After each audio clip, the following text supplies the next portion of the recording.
Gmove, and welcome to our today's episode with a very special guest, Coops, our co-founder of the movement ecosystem.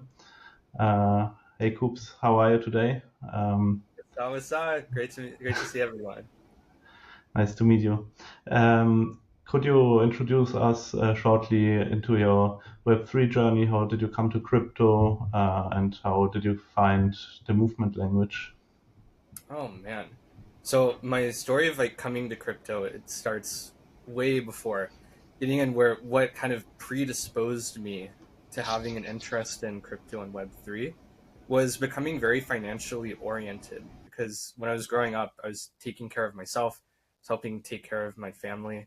And so with regard to that, like I was bleeding out money, right? I was working full time during high school so that right to do that, and I would be taking an immediate like very significant percentage cut that was just going to right like helping my family pay bills and feeding myself and all of those things. So I was really interested in this idea of finance, that you could make money with your money. And so the idea of being able to take what I have, be able to turn it into something bigger, that could help get rid of that huge gap between what I actually had like post all of the necessary expenditures, and be able to find some more comfort. But I was never able to invest growing up. One, like the bank that I had, it's like not even like like I can't even do stuff with it. With a lot of apps, they're like, we don't recognize your bank. And I'm like, man. And even if they did, it's like most of the time I'd have like maybe like 20, $40 in my bank account. And that was just going to purchase pizzas because that would feed me like 3 meals. Right. So like even if I wanted to invest, I wouldn't really be able to. And so when I got to college, two major things happened. So one of which was being exposed to technology and to coding. So I remember on my floor, people were complaining about their CS classes, and they're like, "Dude, I got like a 40% on this assignment," and I was like, and that was like good. I had never heard of such a thing before. I thought, if you do good on an assignment, you get like a higher percentage. And so when I started like learning about it more and found it really interesting, right? That combined with the internet, being able to plug into this global system where there's the saying on the internet, no one knows you're a dog, right? It's more just what you contribute is what is taken at face value. So it doesn't matter who you are, it doesn't matter where you're from, it doesn't matter your background. What you present is what you can be. And so that kind of leads to so many more opportunities than what exist in other industries, where it's like, oh, you have to go to the best school and you have to have the best internship, and you have to, your dad has to golf at the country club where the VP works at if you want to get that kind of job. But with the internet, right, you can just show up, you can prove yourself, and more agnostically find and have opportunity. So the next piece of this happened over COVID. So they're trying to get everyone off campus, which is a very rare thing at the school I went to. Like you have to get married typically if you want to live off campus. Otherwise, they're like, no. But for this really special circumstance, people had the opportunity to. And I actually only went off campus because at the school, so there's like the new colleges that are like the new dorms, which are super nice. But if you're not in the new dorms, you're kind of sent to live in the ones that were built like 50 years ago and like have Hmm. mold and like are you don't want to go there. Yeah. And so I was like, okay, I got sent to one of those. And so when we got the opportunity to live off campus, I didn't even know that there would be a lot of amazing opportunities in doing it. I just kind of went out of spite. I'm like, I am not living there. Get me out of here. Yeah. And it ended up being that since I wasn't paying for housing and I wasn't paying for a meal plan, my aid was higher than my charges. And the difference between those would just get direct deposited into my bank account every semester. And so that was it was wild. It was more money than I had seen in the sum of my entire life just put right into my bank account. I'm supposed to be like paying rent with this. I'm supposed to be like paying for food, but you know me, I was out here on Robinhood investing every penny of it. I was like, I'm gonna turn this into something bigger. I was I was gonna realize that dream that I had like in high school, but never could do because suddenly I had such a surplus. 'Cause that was supposed to last me like 6 whole months, you know? Yeah. So originally I was going pretty ham on lithium. I was really interested in particularly things that I thought could have a pretty short term growth, where lithium I thought was pretty undervalued. It had a lot of opportunity. It was making a lot of waves. There's lots of rumors about it being used in like EVs and being used to power more electric things. So okay, I'm gonna bet on this. Just put all of the money there. So there's some points where I made money, points where I lost money, but after lithium had its day, I was kind of like, okay, what now? And there wasn't anything that I felt as confident in as I did in lithium. So for a while, it was just kind of like I was just on Wall Street's bets every day, just like I literally over Zoom classes, I was just refreshing Wall Street's bet. All right, boys, what's the next play? Where are we going now? Um, and eventually, right, I came across this thing called crypto, and I'd heard about it, a bit before, kind of some of the OG use cases that folks are doing in college, but I never really paid too much attention to it. But then once Coinbase, right, started becoming more popular, kind of democratized getting access to crypto for retail. What was really interesting about that is in the early days of Coinbase, there were like what, like 10, 15 assets listed. And so if you have this kind of like it kind of in effect is a choke point in which everyone from retail is coming and they're being sent to 10 or 15 different things. And so naturally, like anything in those early days that you would put money into on Coinbase it went crazy over that coming bull cycle. And so, like many others, I okay, very interested in the finance. And then as I started to learn more about it, became pretty enamored by the technology.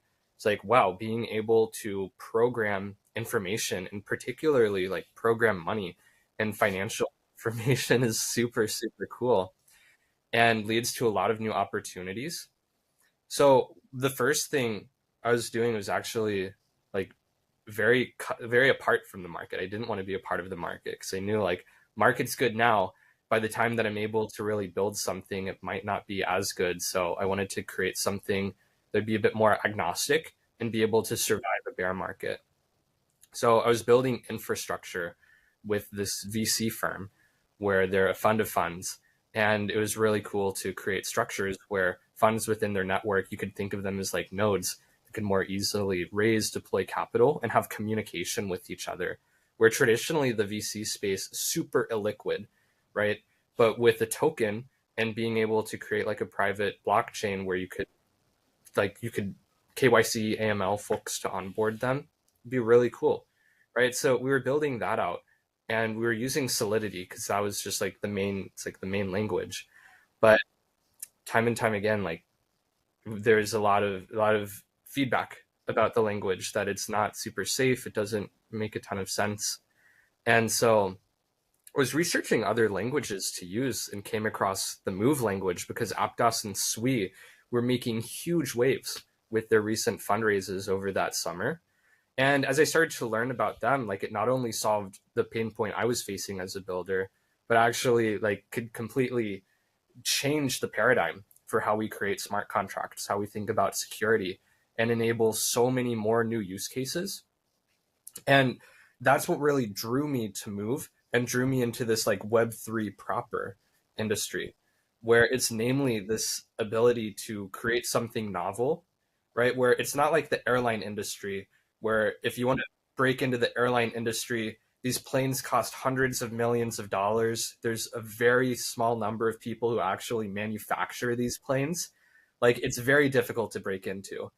But in Web3, it's such a dynamic market where it's innovating at the speed of now. It's a 24/7 industry, as well as how it's powered by the internet. And since on the internet, no one knows you're a dog, on the internet, no one needs to know that I'm a college dropout, right? If I can build something that people resonate with and build something that as a product can stand strong, then it can see adoption and I can see some form of success. So I became really enthralled by Web3 and this ability to like build my own seat at the table. And in building one of the first financial products with Move, I saw so much of like how blockchains go to market from the very start. And in that, I learned so much. And one of the main things that I learned is that if you want to bring something new to market, you face what's called a cold start problem. It's how do you start from zero? How do you gain adoption? And how do you reach that critical mass?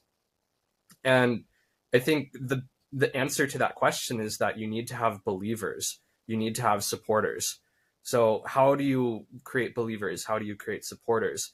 There's a lot of belief in the way that Move came to market originally, coming from a Facebook background, coming from like their Libra project, where that's like that is just so elite. It's incredible.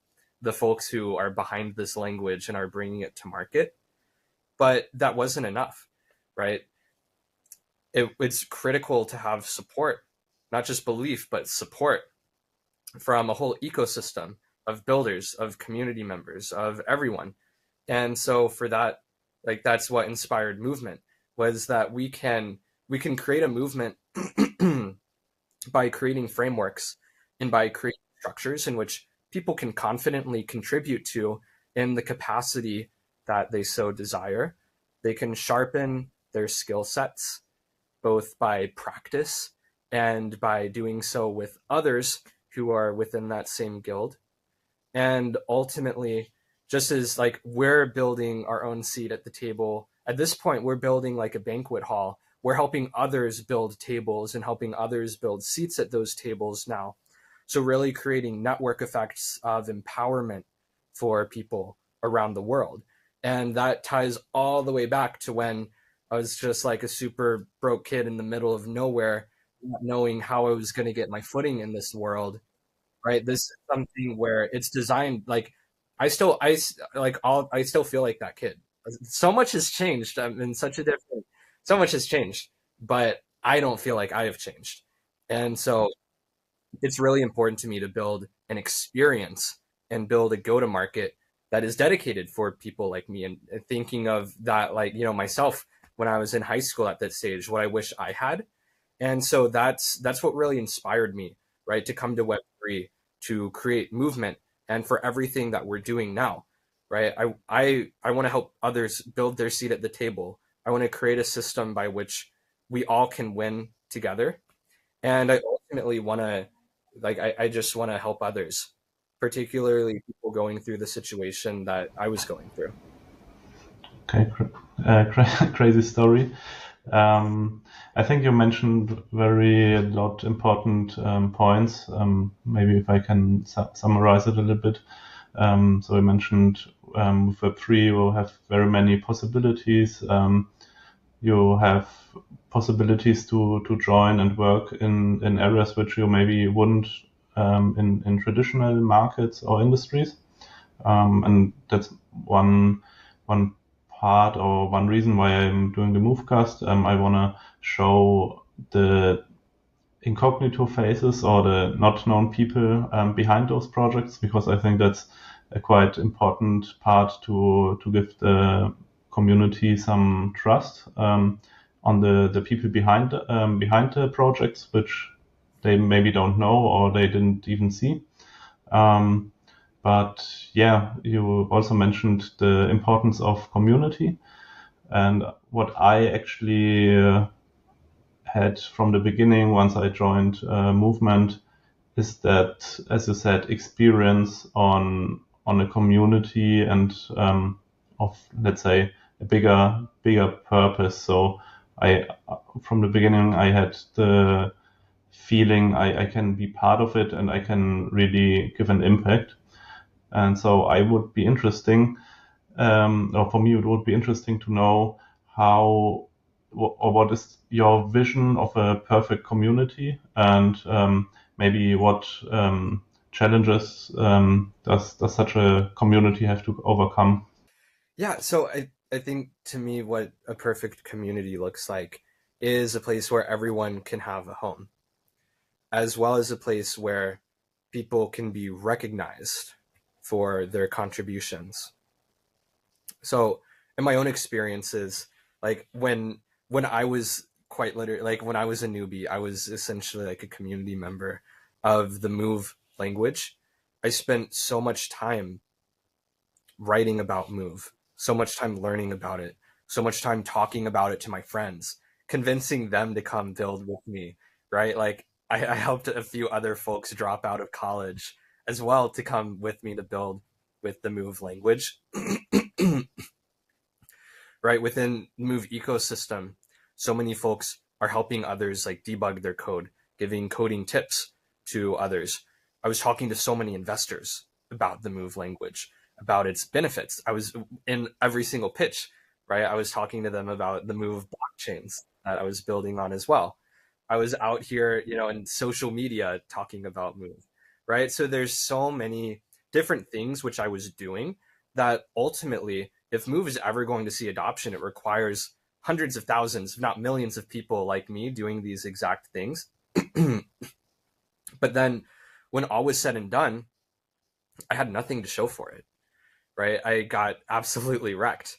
Like it wasn't just like, oh, maybe a little bit. No, it was the other direction. I got destroyed.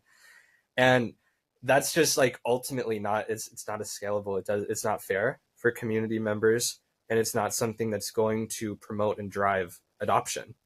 So for me, in a perfect world, like it's not just that it's very clear for folks around the world to be like, okay, this is a track, this is a way that I can contribute, but it's also that there's things baked into the system that are going to recognize those accomplishments and recognize those contributions. And what's cool is that it can come from so many different places, right? There's some ways in which we as movement are recognizing others, right? This can be things like retweeting posts. It can be like making community guides kind of official guides for others, community data rooms, things that put together as official resources that we direct people to. Because honestly, there's a lot of things that y'all do even better than us. So that's something where it's like we recognize that and we want to support that. We want to help others build their brands in our ecosystem. That can be such as like getting Discord roles is a very simple thing. But those Discord roles can tie to special opportunities and other future special recognitions and things as well.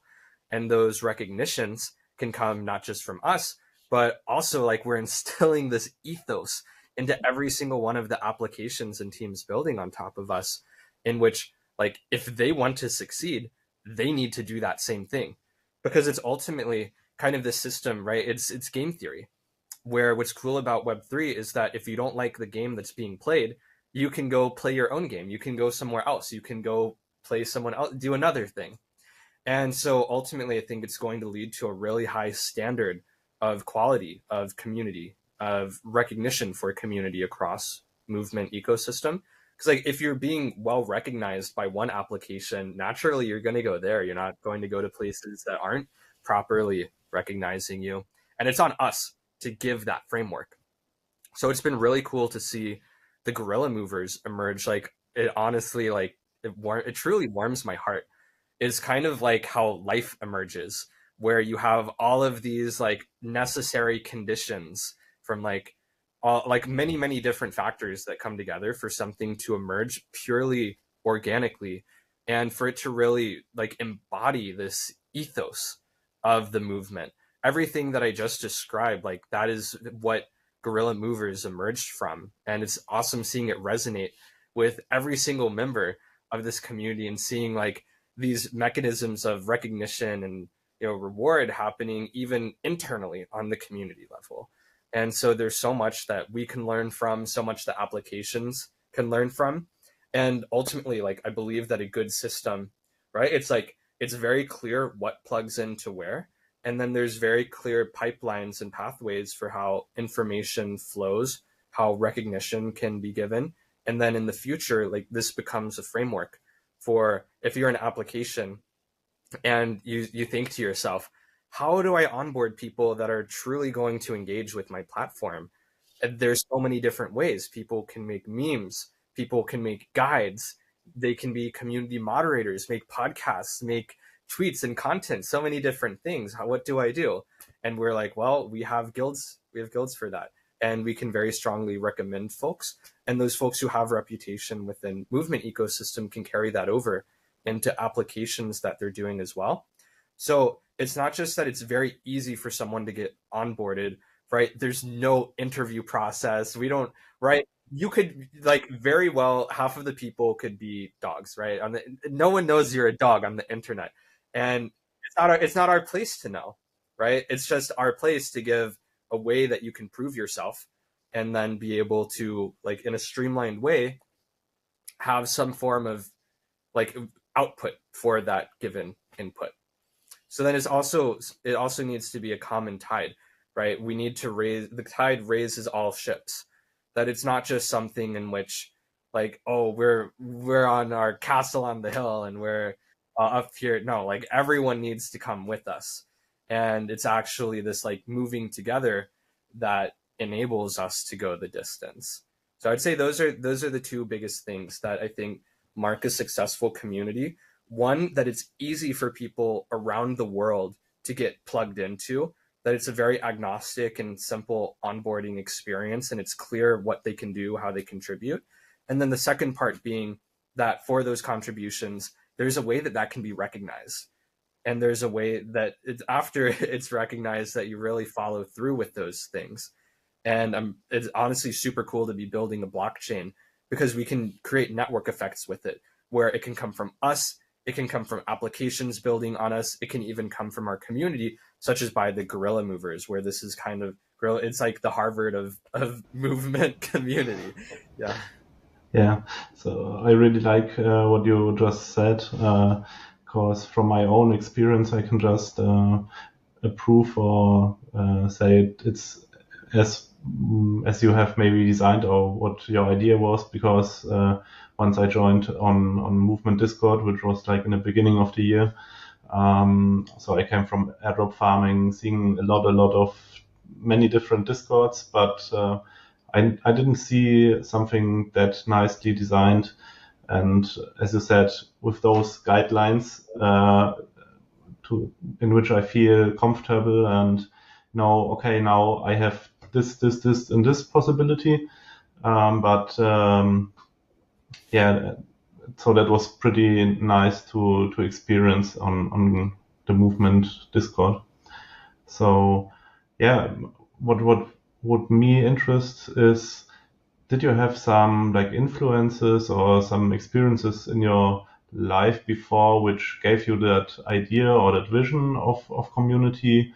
Did you read, I don't know, some books? Did you play games or whatever, which gave you that idea how to form and build those guidelines for a successful community?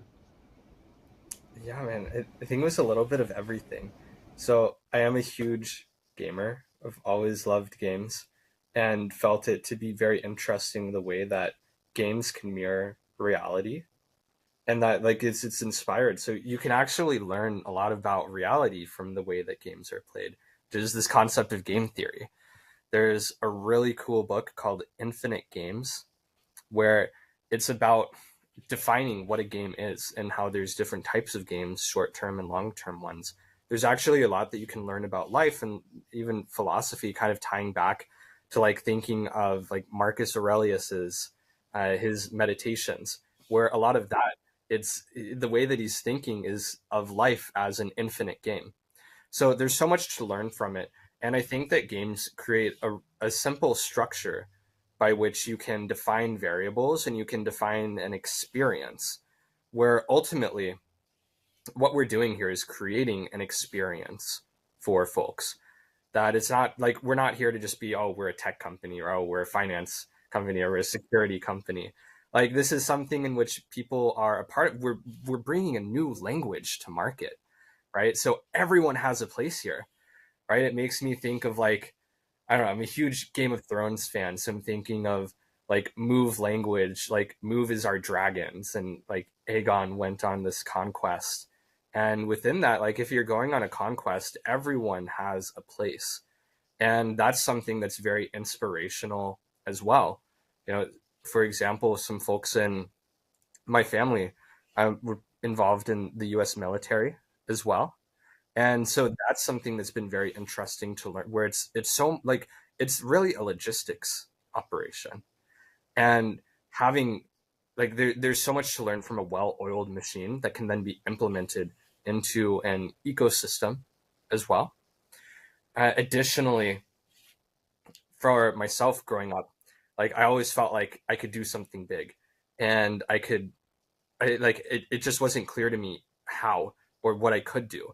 There weren't necessarily the rails by like in a game. It's like, oh, I'm going to sign up for this quest and I'm going to do this thing. That doesn't really exist in in real life, and especially in places where there's not a lot of opportunity. Like you don't see those quests, and so that was a very frustrating experience for me, where I felt like I wasn't seen.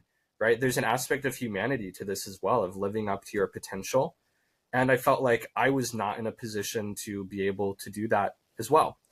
And so all of these different aspects of having very strong logistics and thinking of how does the move language go on the conquest of Web3 to secure all of the world's assets, to become the backbone of infrastructure for future coding as a Rust derivative language that has even more optimizations for a lot of like particular asset ownership and user experience, consumer oriented things, how everyone can play a different role in this vision, as well as thinking all the way back to like those experiences where I felt like I had skill sets and I wasn't in a position to really leverage them or grow them.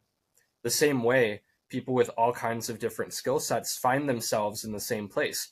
And we have an opportunity to do a lot of cool things at the same time, giving them a home, giving them recognition, giving them a piece of this move language and its future adoption, right? This is something where it's a totally clean slate and a very rare opportunity for us to go from 0 to 1. And I just want to share that mission with as many people as possible. So I really think it comes down to those experiences of like gaming and seeing very clear like input, output, and kind of being able to think of structures mixed with these really cool books that I read, where one of my favorite classes at Vanderbilt was a philosophy class on games taught by one of the So coolest cool. professors there. Dr. Congdon is a beast, just super cool guy, super nice professor, and very, very smart as well. I loved that class. As well as then, my own experiences of I felt really frustrated that I had a skill set, but I couldn't put it to use. There just wasn't necessarily the opportunity or the path that I could follow. And if you want to win this war, if you want to go on the conquests that move can do, we all need to be moving in lockstep with one another. And it's by moving in lockstep together and following each of our paths in parallel but in unison that we can really win. And so I truly believe that that's the path to victory, right? I've seen it, I feel it in my heart. And so now it's just about bringing all of that together. Yeah, I can just say what you said. That's totally what I felt and how I was or how my experience in movement was so far. I mean, it started from designing random stickers to writing some short articles, and now I'm at a podcast, which I wouldn't imagine before. But you kind of trigger those interests, and I think that's a lot about. I mean, you can always read it in incentivized networks or incentivized test nets, but I think it's in this sense more maybe an incentivized community, because it's not just like a monetary reward which you can maybe expect or something, but it's like the community recognition which can give you that incentive. So yeah, that's, I can just say, when that was your plan, I think it worked pretty well. So which leads me to the next question. You already mentioned the community. Maybe can you just describe what is the current state of the movement community? How would you describe it? Do you see um, any strengths which are good at the moment, and maybe some space for improvement? Yeah, so feedback that we get quite often from protocols building on us is they're like, wow, like there's a real community here, right? So it's not just that they're able to onboard lots of folks into their applications and be able to get kind of those lifeline metrics that they need, but it goes so much beyond that, where time and time again, people are like, wow, like this is actually a really quality thread, or this is a really great meme that was designed. All of these different sorts of things, I think, is part of this democratization of Web3, right? It shouldn't have to be said because Web3 should be inherently democratic, but it's actually largely not in a lot of places. And so this starts with us as a team, where we're also a community, where it's very important to us in terms of how we hire folks, that we hire people who can own their vertical, who can be very, very high performing, no egos, so that functionally, like even though at this point we have almost 40 people on the team now, it's a quite flat organization in terms of people having voices, in terms of the respect that we have for one another. And that's something, right? It starts with us, and then it boils down into the community as well, to how not only how we interact and engage with folks, where we're on the, it's a level, we're all on the same level here. We're all fighting the same fight for the move language, and we all play a special role in leading this to victory. And so it's not fair, right, to treat anyone any differently because we are one body. And it's the same with regard to how applications ought to be treating one another, ought to be treating community members, and how we treat applications building on us as well. So we really want to have this kind of unified, almost like a trinity of, you have movement, you have your applications, you have your community, all of which like we're moving in sync, and that's best done by being on the same level. So it's really critical to us as well to be elevating people within our community, so that it's like we can introduce y'all to applications. We can forward your tweets, forward your memes, whatever it is that you're looking to do to these folks. And the way that applications look at that is like they're looking at that like looking at us, because we are one here. And so I think that's an area that, like, honestly, folks, especially guerrilla movers, have truly stepped up. And I think it's really cool that guerrilla movers have provided and taken this framework, this little seed, and grown it to be so much bigger and to so much more.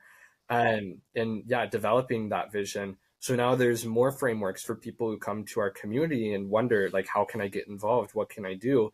They have a very clear path. And it kind of serves as an accelerator for people in developing their brands, developing their skill sets and the things that they do, by which then we can connect them to applications, connect them to builders, and start really seeing these network effects. So I think that's the next stage of this, where we have a lot of the pieces in play, and now we're just putting them together. And it takes a lot of trust from everyone's side, where we each have different incentives, we each have different things that we're looking for, and trust one another that we are going to, treat each other kindly and really follow through with those things. But yeah, like I love seeing things like Movecast, meeting builders, like getting to chat with them. I love seeing things of folks who are becoming like guild leaders within movement, taking their skill sets to applications which they like. And I think the next phase that we're going to see, and where there might be some pain points as well, is like now we're at the part where the puzzle pieces come together. Some of them will fit, some of them won't. Some things, you might have to make them fit and kind of make adjustments on both sides.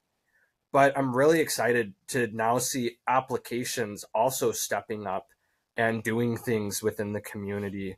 Like I've seen so much coming, for example, from the Rise team of engaging with folks, of giving them ways to get involved, how even making products that are designed for the community to be able to help optimize, some of the things that they might want to do on the test net.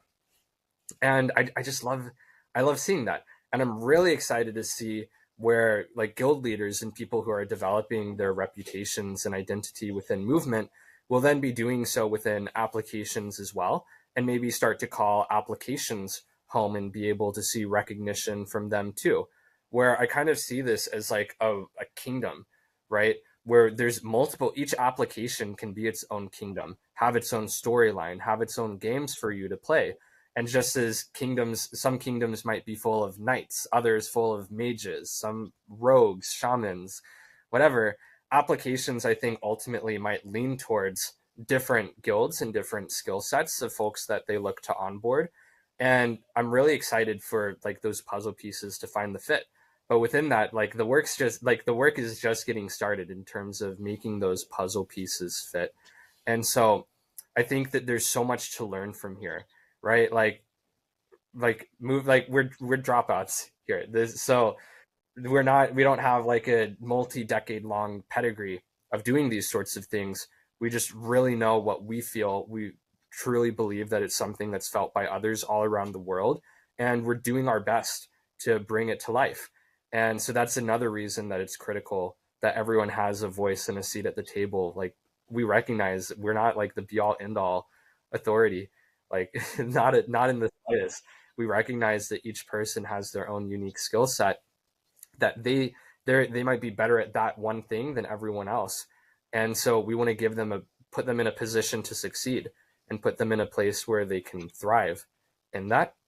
And so yeah, like there's so that it sounds really cool when you listen to it, but it's like if you want to make that happen, make like It's super hard. materialize that and have it be a tangible thing can be quite difficult. So I really appreciate as well like all of the feedback that we get in things that we do, all of the feedback that we're getting in terms of like the test net, ways that we can improve it, ways that we can make things better. So that yeah, we're entering this part now where we're going to make the puzzle pieces fit, that will naturally lead to stress, lead to tension. But ultimately, I think that with the respect that we have for one another and with listening to each other's voices, that with time and with keeping at it, things will fall into place. So I'm really excited for that next stage. Like, I think we really have a special sauce and a really unique firepower here. I'm excited for that to be all coming together. Yeah, and you just mentioned it, the network effects, which you can see, I think, at the moment, pretty nice on the upcoming Parthenon, in which you have the different partners with the different guilds, so everything coming together. So maybe just because you already mentioned before, I would like to dive a little bit deeper into the concepts or the strategies which movement used for building up those community quests, and you said already the guilds. Can you just elaborate a little bit, maybe also in the context of the definite and indefinite games, which you already mentioned before, to give the listeners some idea about it? Yeah, absolutely. So the definition of a finite or definite game is one where it has a defined start and end. It has clearly defined rules, where oftentimes in the rules it tells you how you earn points or how you earn whatever recognition it is. And then it has, in that defined end, there is a clear winner, right? No one can disagree with who the winner is in a finite game. However, in an infinite game or a long term or indefinite game, it can have a start, but it can't have an end. It doesn't stop. And if the game doesn't end, well, how do you know who the winner is? And if you don't know who the winner is, well, what do points even mean then? So with a short-term game, you can clearly define a lot of things. You can create its own system, right? You can think of it as a box. Within that box, there only can exist so much. Whereas in an infinite game, right, it's more defined by you, the player, what you want to do, what you want to experience. And I think that it's really important to have both because ultimately with a test net, right, test net, it should not last forever. If it lasts forever, like we're doing something Something wrong. wrong. Yeah, so it has to come to an end, which means to create a good experience for folks, it needs to be very clear how to play the game. It needs to be very clear how you're earning points and what, like, have a very clear like input to output.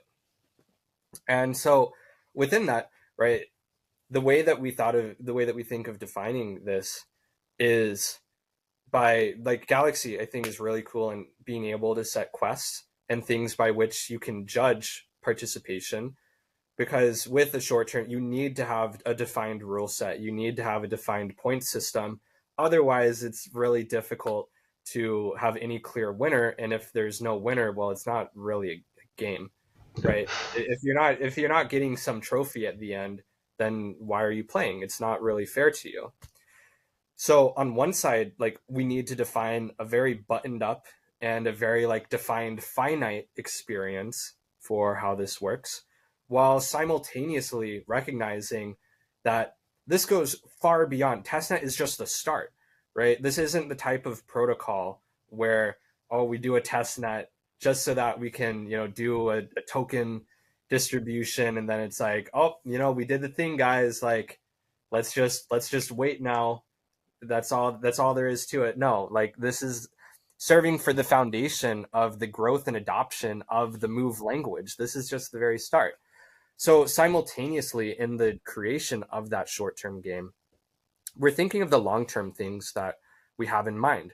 So you can think of it as like in a video game where you have your tutorial area, like the very first level, even if it's not a tutorial area, right? Is you're going to learn a lot of the different things that you're going to carry with you throughout that game.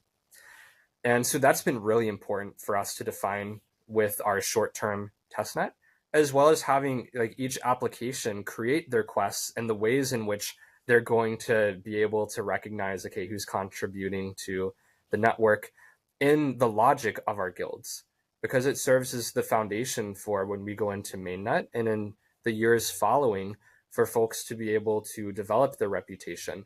So you'll see a lot of quests in guilds, even in different applications, being kind of similar because they're stemming from the same place and from the same skill sets that you can be developing. And so what's really cool about this is that the short-term game of the testnet aligns and actually transitions very smoothly into the infinite game, which is you building your reputation, you gaining recognition within the community. And what's interesting about that is for an infinite game, you yourself, the player, define what the rules are. You define what it means to win. You define what a point is. So, for example, if you want, like, you can look at this as careers, for example, where the game, like, first you need to play the game of getting into college, then you play the game of getting into an internship, then you play the game of getting into a job. And what happens if you don't get into the college that you want to? Or maybe that's not an opportunity for you. If this is a finite game, it's like, you lose, sorry, it's over. But that's not what it is in reality. Life goes on. And so it's actually, you have the opportunity to either redefine what the game means or continue playing that game and find a new route where perhaps, for example, like something, it might be an ultimate end or it might be a means to an end. It might be a step along the way. And it's on you as a person to define what you want out of this. Just as with this clean slate with the move language, it's on you to define what you want to get out of it, where you want to grow, where you want to develop. And so then you just keep playing towards that ultimate end where something can be a setback, but it's never an ultimate failure. It can just be a setback. You keep playing.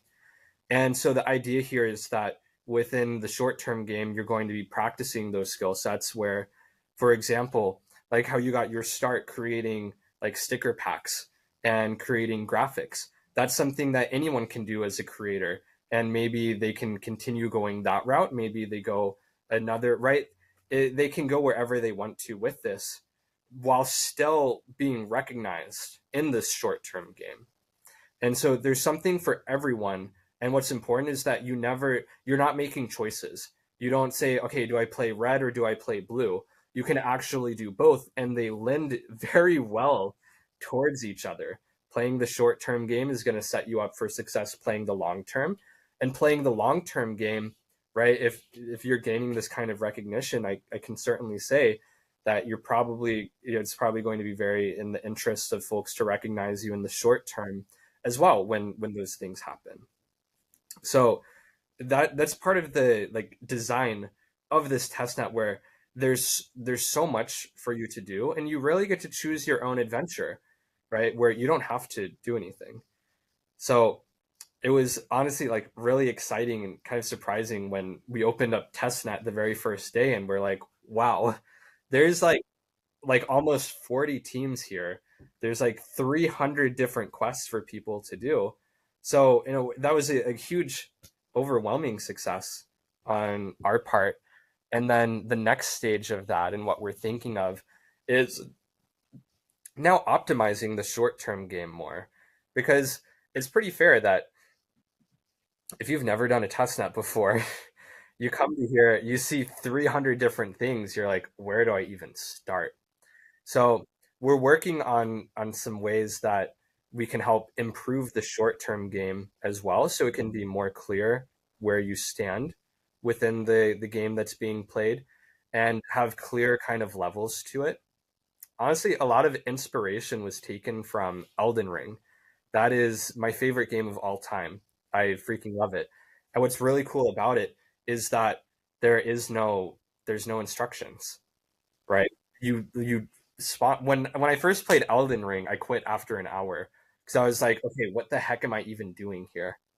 And then when I re-downloaded it, I was like, okay, I'm just going to put myself in the mindset and start like not trying to play the game based on my own understanding, but rather play the game by the way that the the layout and the resources have been set aside before me.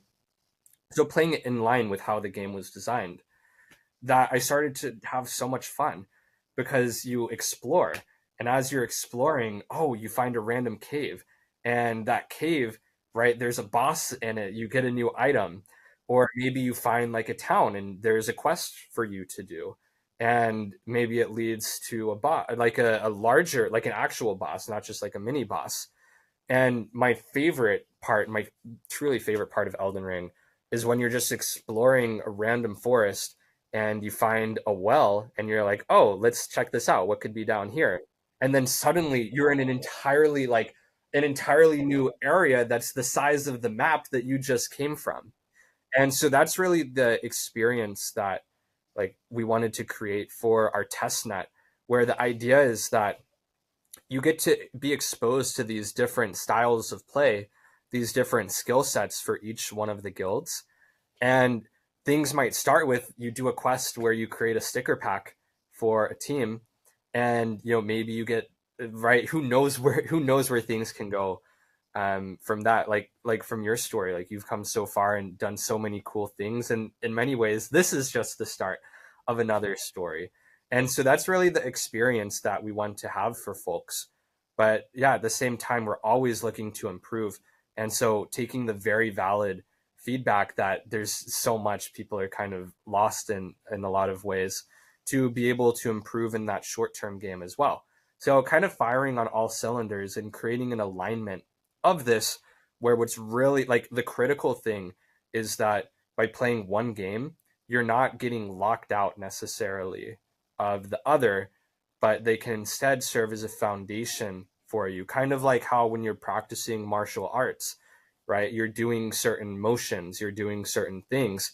It's like, why am I doing this? It's like, patience, Daniel-san, right? Like it leads to something so much bigger.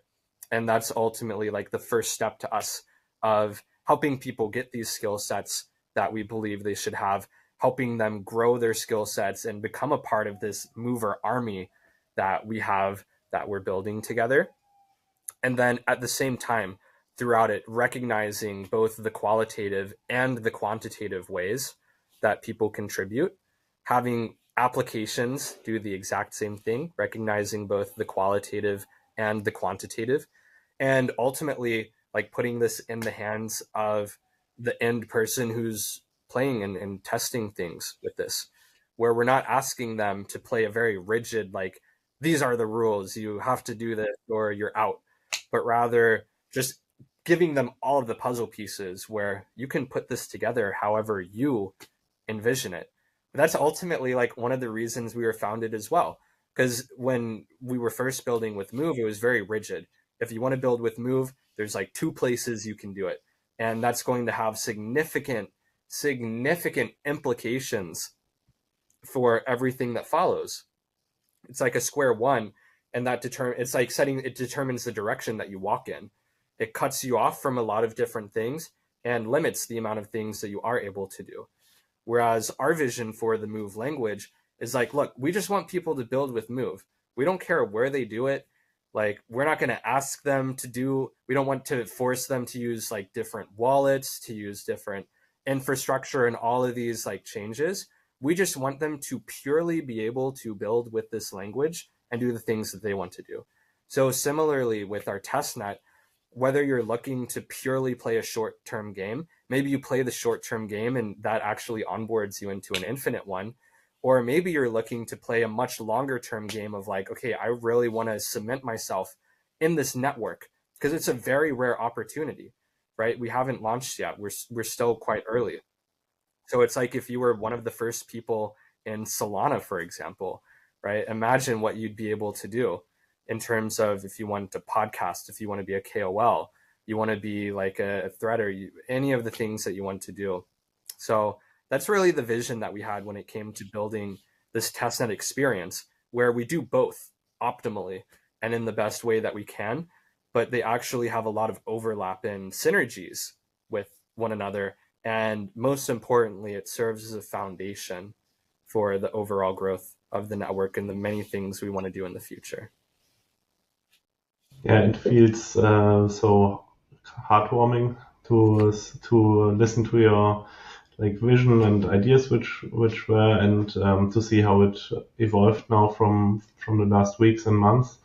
So yeah, actually, if I think about crypto, is for me something like a very big mix of very different topics, from technology, finance, but also community and, as you said, game theory.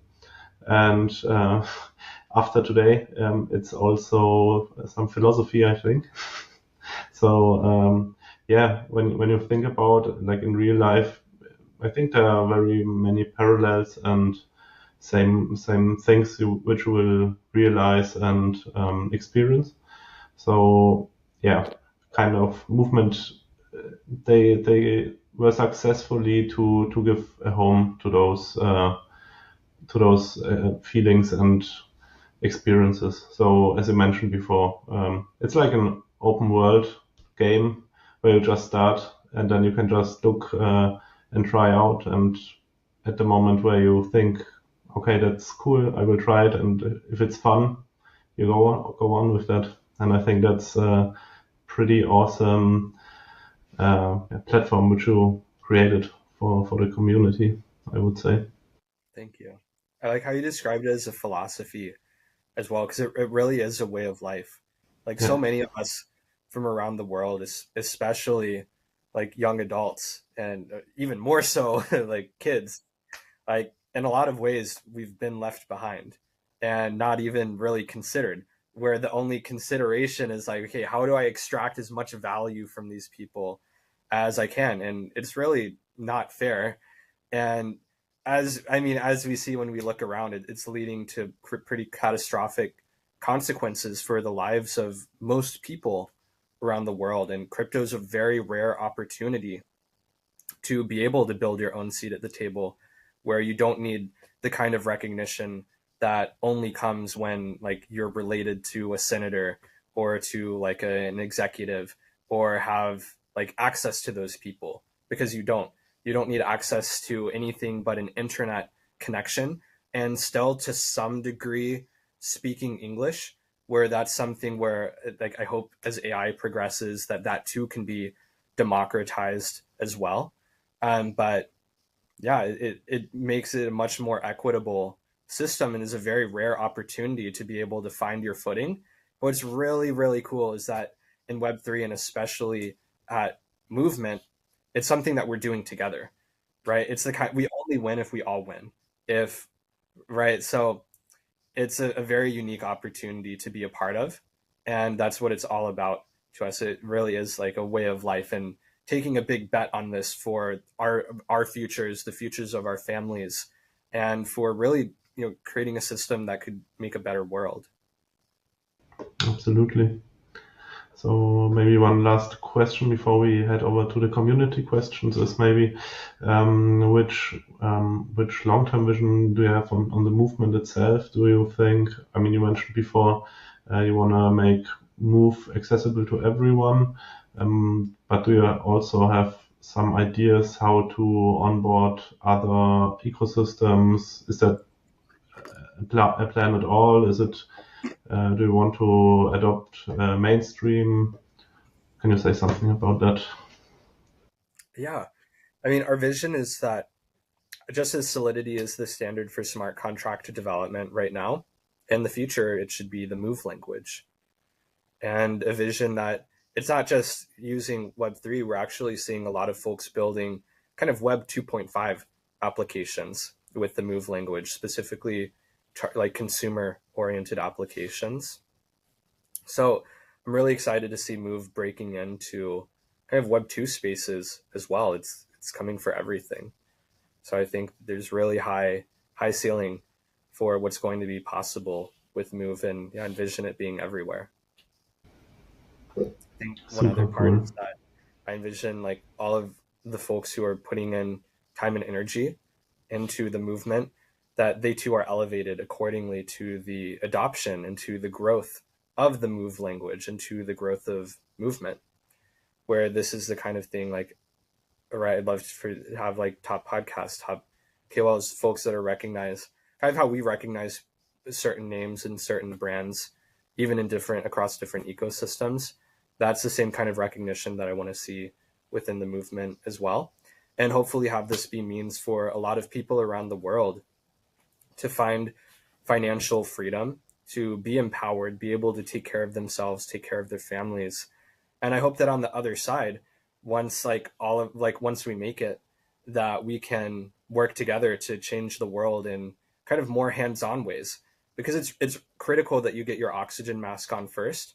But like I'm super excited for when we can create like Move decentralized physical infrastructure that's providing internet, providing clean water, and other access to technologies for people around the world. I'm excited for folks who might be politically minded to be really like on now that they're taken care of, and they don't need to worry about where their next paycheck is coming from or how they're going to take care of their families, that they can focus on bettering their communities. So there's multiple levels to this movement as well. And I see that as being one of the long-term ones as well, where it's a lifelong community of people who are bound by this philosophy and this like shared belief system, that we can work together to change the world in a lot of different ways. Yeah, that's super cool and super exciting to be part of it. And I can just mirror from my life. Yeah, both the movement and Gorilla Movers are such a huge part of my life in the meanwhile. And I really love to just go on the Discord, see people which I never saw in life. Okay, some I already met, like on ECC and stuff, but if I wouldn't have gone to such an event, I would spend a lot of time of my life talking to some guys which I would never met. So yeah, it feels good to have such a home and such a community to be in. And yeah, in the future we are setting up some local meetups, and yeah, I think that's putting the community even stronger together. And as I mentioned before, I also want to give the community the chance to get their voice heard. So I brought some questions from the community to you. So the first one is from the Gorilla Movers itself. Which significance do Gorilla Movers have for the community now and for the future? And how can we make even more impact? Yeah. So when I think of Gorilla Movers, I think of like what's really cool is that it's like the top tier, but it's a very accessible top tier. It's not top tier in the sense of like when we think of universities or when we think of careers, where that's very, very inaccessible for folks and it's not really fair the way that you get into them. But with the Gorilla Movers, it's something that anyone can access. It's like a top tier of ethos and energy that is held. So it's something that honestly inspires me. And in a lot of days where like I might be tired or exhausted, like this is what I do it for. This is it gives me the energy that I need to go on. So I absolutely love this concept, like self-selecting of like being the energy and the life force of the movement and growing this pie where it's not like, oh, we're better than you guys. Like, no, come join us. Like, that's the energy that I absolutely love to see. And honestly, would love to see that continue growing. So, with movers being in Gorilla Movers specifically being the energy of the movement, I think the next phase of this, like, I love movers following movers, movers engaging with movers to where it's not just like silos of like right, but actually creating webs and network effects. And the next step is to then share that same love with protocols building on us, with the founders building on us. And just as right now, protocols and founders, they're talking to each other more, engaging with each other more, both in terms of like conversations on Telegram, but also on Twitter, to where ultimately like we together can create critical mass of breaking out of like our own siloed Twitter algorithm and sharing this love and sharing this community with others and creating like a very cohesive ecosystem. So I think that's one of the big next stage. Like one of the big next stages is like like engaging with teams, engaging with like others, and especially with one another. So break out of the silo, share the love with as many people as you can. Another thing is holding events. Like we love community events. It's incredible to see folks like putting these on even without us even knowing, and we're just like, oh no way, like that's so cool. So now that's something that we're moving into as well, where if you want to hold an event, it's as simple as, right, you reach out to a venue and a caterer where it's like, hey, get me an invoice for me to rent this space, get me an invoice to make like this much food for this much people. And then you can submit that to us and our team. We can review, get back to you pretty quickly on if there's feedback on the budget you're requesting or if it's good. And then we can just pay those vendors directly for you. So kind of very simple, like you don't have to worry about like the money side of things. We want to cover that for you as well as to send merch to y'all. We just would love to see more community events happening as well and would really encourage Gorilla Movers to step up in that sense for their region, share it to more people around them. And yeah, we want to get you merch. We want to help elevate you in that sense too. And that's going to be a really key thing that as we go into mainnet, we're going to give a special focus for recognizing. This is one of the unique areas in which like it's happening on movement. It's not happening a lot of other places. So we just want to double down with that and keep supporting folks for putting those events on. And then I think the last piece of it, it kind of ties to engaging with applications, is like everything that you're doing for movement to continue doing in apps as well. When you do this in apps, we're going to see this as well, right? We're keeping in touch with applications about who they're recognizing and giving recognition to. And ultimately, that's going to play quite a large factor too in how, right, we go about this. Where that's kind of how our testnet's designed, that you earn recognition from us by being recognized by others and setting a very clear framework for that. So I think those are the three main things, like sharing the energy with others, particularly on Twitter, holding in-person events, and like for that we'll be sending out a forum. You can also get in touch with our mod team and they can direct you to the forum and get you in touch with our team as well for holding those events. And then lastly, everything that you're doing right now, keep doing, and keep doing in applications too, because we see it even beyond just like number of quests and number of transactions. Although there's are two distinct separate buckets which you can earn recognition from, we're also seeing this qualitative too, and that's really important to us. Conehead, he asks if you are happy how the chain holds up so far, and did you realize any surprises so far? Yeah, lots of surprises. Uh, Honestly, it was really cool that we broke Discord and Galaxy before we broke the chain.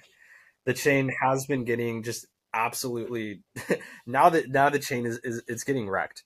So y'all are crushing it. Y'all managed to break the chain. And one interesting thing to note, we actually have three chains. We have an EVM chain, an Aptos chain, and a Sweet chain.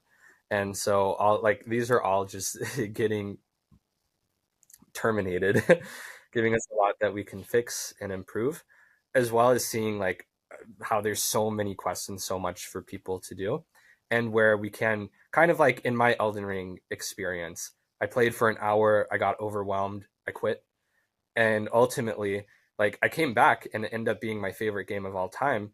But what if I didn't?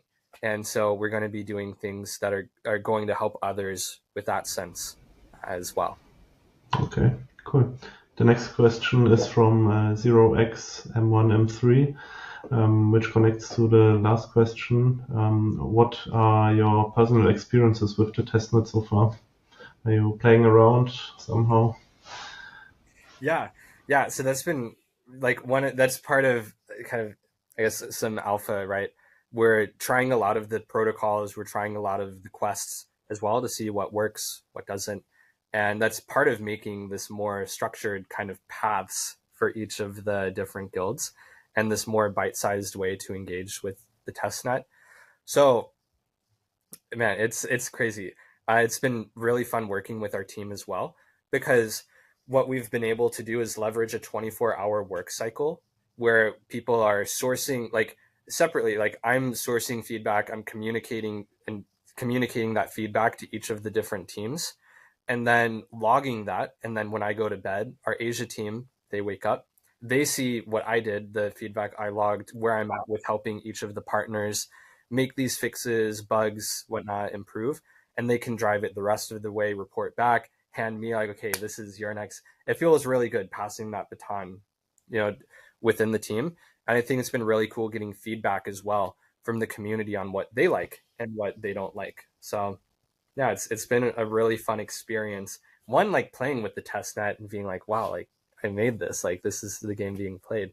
But also just constantly like finding ways that we can improve the user experience, whether it's from the applications, like the front ends, whether it's the Galaxy quests, whether it's the way that they are like engaging with the testnet themselves. So yeah, and even looking at it, like there's so much that we plan to do. Like you're seeing a lot of like the pieces from day one, and I think it's gonna be really cool to see how they develop over time. Yeah, that's a really nice experience, how fast the UX is. So happy to see which other UX improvements you might bring. Um, so the next question is, we have two left. One from PT. He asks, what are your plans for attracting users from other chains?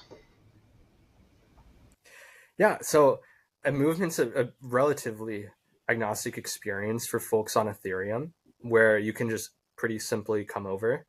For folks that are not on EVM based chains, I think people are going to see the quality of applications, the quality of our community, as well as the wave that we're making with the Move language. So bringing a lot of folks on, I mean, even looking at Rust ecosystems, it's pretty similar to Move as well. And so we see a lot of developers coming from there too. But ultimately, I think if we keep focusing on our community, keep focusing on the experience of our testnet, and keep focusing on building a high quality chain coming to market, people are going to see that and have good reason to come and be a part of it. Okay, very cool. And the last question is from our OG Ethics. What is the collaborative process between you and Rushi? Maybe one of you comes up with ideas while the other focuses more on dev work. So which aspects of the projects do you focus more on, and which does Rushi focus more on? And to summarize the question, who fits where? Okay, firstly, shout out Ethics. I was following that guide that you made for integrating the Razor wallet, and that's been tremendously helpful for so many people around. So thank you, firstly, for making that, as well as all of the other awesome stuff that you've been doing. What's really cool about like Rishi and I is that, like, as co-founders, we share a similar ethos and a vision and a drive, but our personalities, the things that we find interesting, are totally, like, in many ways we're quite different. And that proves to be a very synergistic and very complementary fit for creating a company, for doing all of the things that are necessary there, as well as for like leading the team, setting the vision, all of this really good stuff. So I'd say that generally, like, I'm much more introverted and Rushi is much more extroverted. So in a lot of ways, we do things kind of like internal versus external. But of course, there's internal things that he does and external things that I do as well. But generally, we're able to rely on each other. Like, and that's what's really important, just having a significant degree of trust here with folks and being able to rely on him, being able to just feel really confident in that. And that's kind of where this idea of people owning their vertical stems from, in which, like, that's what we ourselves are doing. And it kind of, it just resonates all throughout. So yeah, really good question. And if you're ever wanting to start a company or do a startup, that's something that I really highly recommend, to find a co-founder where you have a similar vision and ethos and drive, but you have different skill sets. You have different things that you find interesting and different personalities, because having a complementary fit is really critical, especially in those early stages. And it also means that it's like, there's very rarely overlap. Like sometimes there is, especially like for like critical things, for example, but largely we're able to pretty well divide and conquer. Okay, thank you. So we just got a little short questions from the Gorilla Movers intern. He asks, how many bananas do you eat each day to hold your potassium levels high? Hell yeah! No, honestly, this was such an honor to be a part of. Really great questions from an equally great, if not greater, community. And yeah, thank you so much, Sadam. This was an honor to be a part of. It was very, very fun and a huge honor to have you on the podcast. And I wish you the very best for the future. And I think the community is very, very excited what is coming up. We got the gift of the Parthenon, which we have now, which we can play at. And yeah, I would say G-Move and Waza Waza. What's up? We're just getting started, guys. Thank you. Thank you.